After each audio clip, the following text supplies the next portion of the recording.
Hey folks, welcome to Technical Writing. I'm so happy to be your instructor for this course. I love teaching this class. So welcome and welcome to summer. So I'm just going to start by going over D2L in our course materials really quickly. You'll get a weekly video every week. Everything for each week will be due on Sunday night.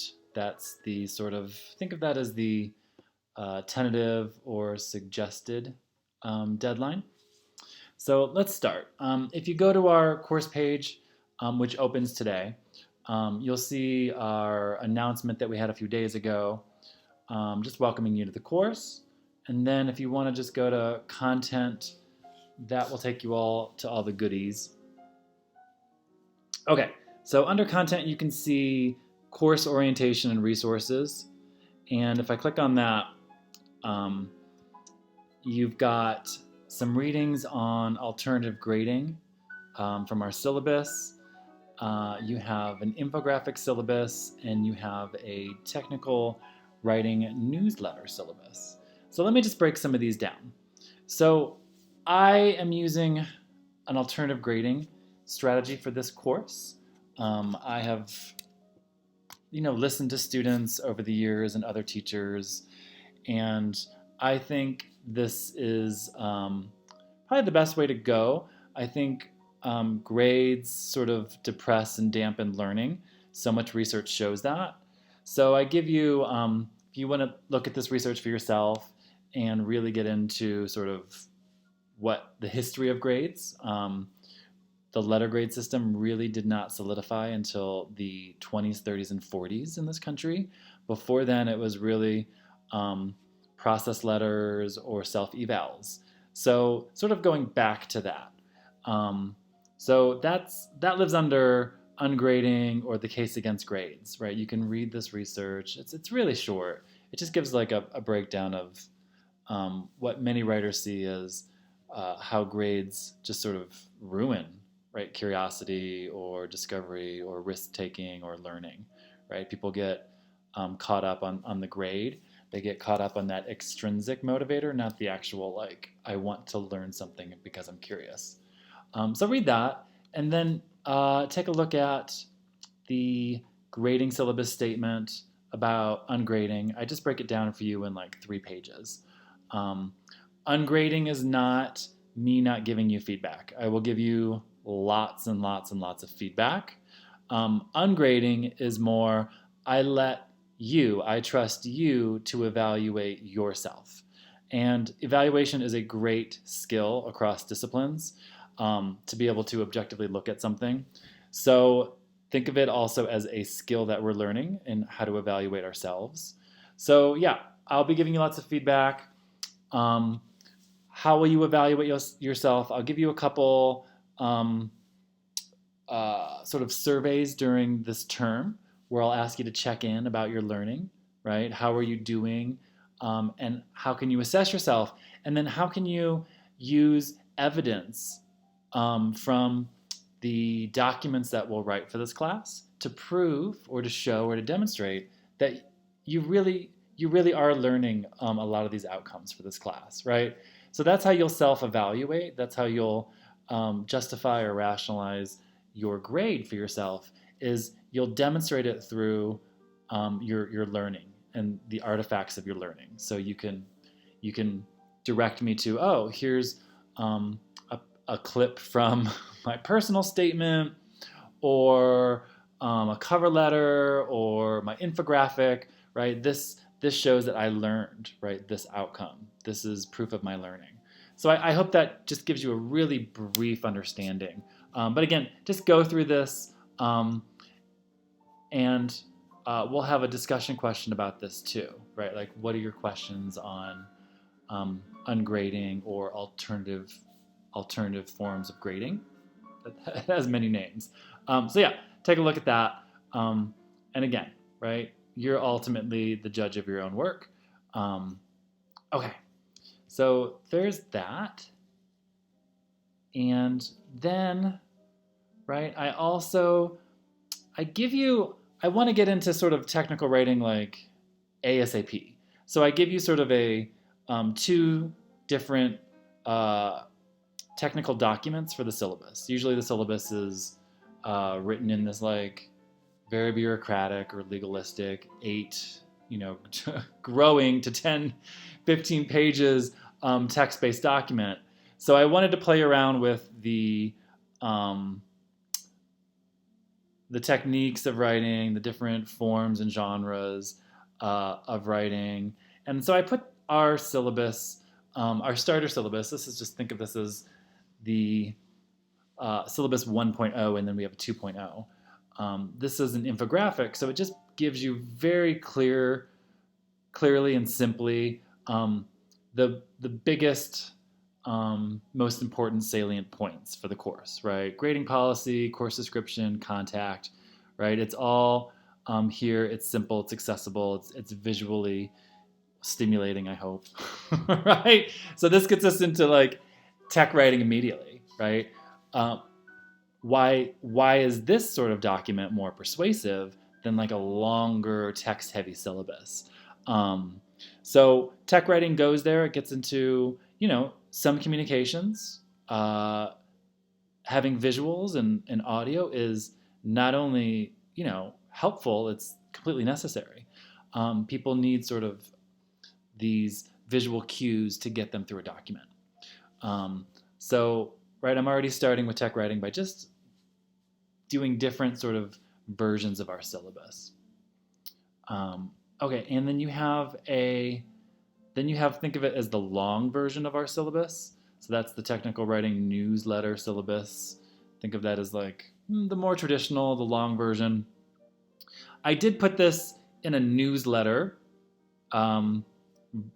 format though, right? A little bit different than the traditional syllabus. So here you can see it's written as if it's a newsletter. What's a newsletter? Oh, it's an internal document, or it's a document that businesses or temples or synagogues or mosques or churches or schools, will put out to their local community or their local audience or people who use that organization.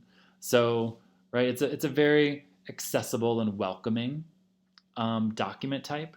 So I just wanted to put the syllabus right in that form too, and just play around with these different types of forms that we can put information in, right? A newsletter or an infographic, right? And then you tell me, right? Is this more persuasive? Is this more appealing? Will you remember this more than if I had just, dumped a bunch of text, right? There's me if you want to learn about me. I have a little bio section. Okay, so that's your syllabus 1.0, your syllabus 2.0. Some discussion about alternative grading systems, aka ungrading, and also ungrading. It is a trend. It is a growing phenomenon. I do hope it takes over higher education. I think, in my judgment, I think it's the best thing for everybody. But we'll see, right? Some people are really resistant against this idea of ungrading or trusting students or letting students self-evaluate, right? There's resistance to that. So, I'm doing my part to break those barriers down. And I'll, check in with you folks throughout the course. If you like this new alternative grading system, right, just let me know. Okay, so clicking on week 1, as you can see, we go through week 1, week 2, week 3, all the way till week 8, and then finals week. So all the weeks are sort of set to the side left. So we sort of have a weekly view. Students have told me that's easier than a modular view. Okay, so under week 1, right, click on that. You have a few readings. Our first document that we're going to write, our first composition, we're going to get into the tech writing of job search communications and scholarship search communications. So the first thing we're going to do is we have a foundation scholarship here at Red Rocks. I'm not sure if you've applied before or if you even know about this. If not, this is good for you because you'll have plenty of time to work on this. This is going to reopen in the fall, right? So you think of it the whole summer to keep going with this, right? I want to draft this week, right, by Sunday. Think of that as your target deadline.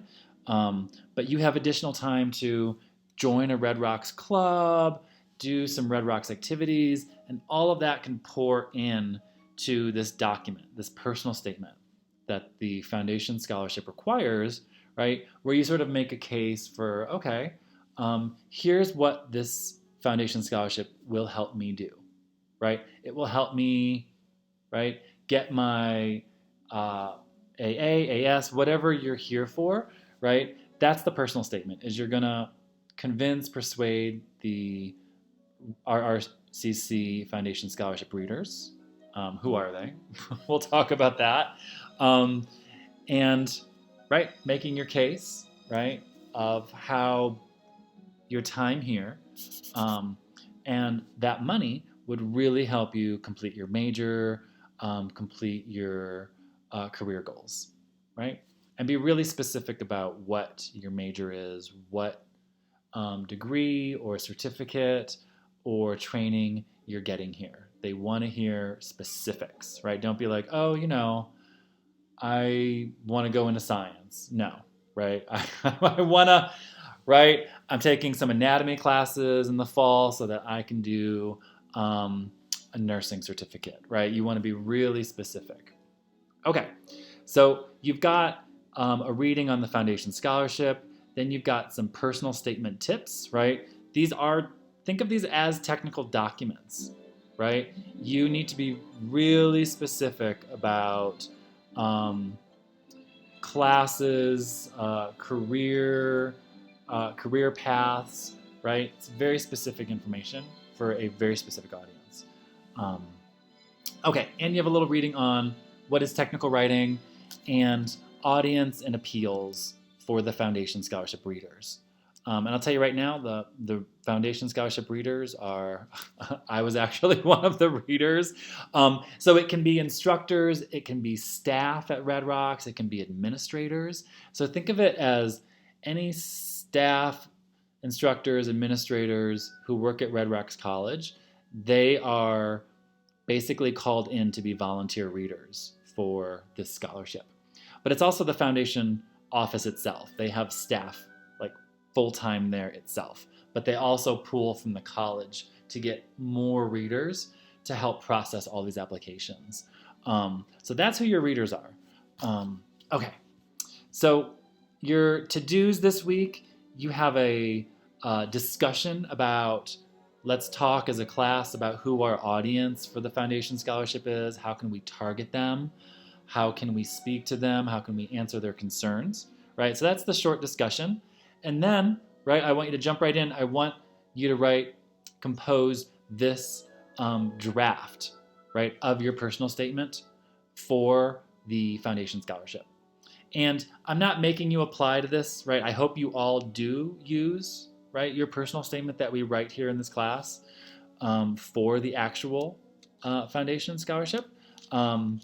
So think of this as, this is a real audience, this is a real purpose. And again, the Foundation Scholarship opens in the fall, and the personal statement that we're writing can absolutely be applied to that scholarship application. Yeah, and if you just click on these, you'll see there's a prompt there, right? Just follow the prompt. And this is where I will leave your feedback for you under this assignment box. Okay, I think that's it. If you have any questions, please email me anything. I'm always available. I can always meet via Zoom. Okay, thank you, folks. Have a great first week in your other classes. Yeah, thank you.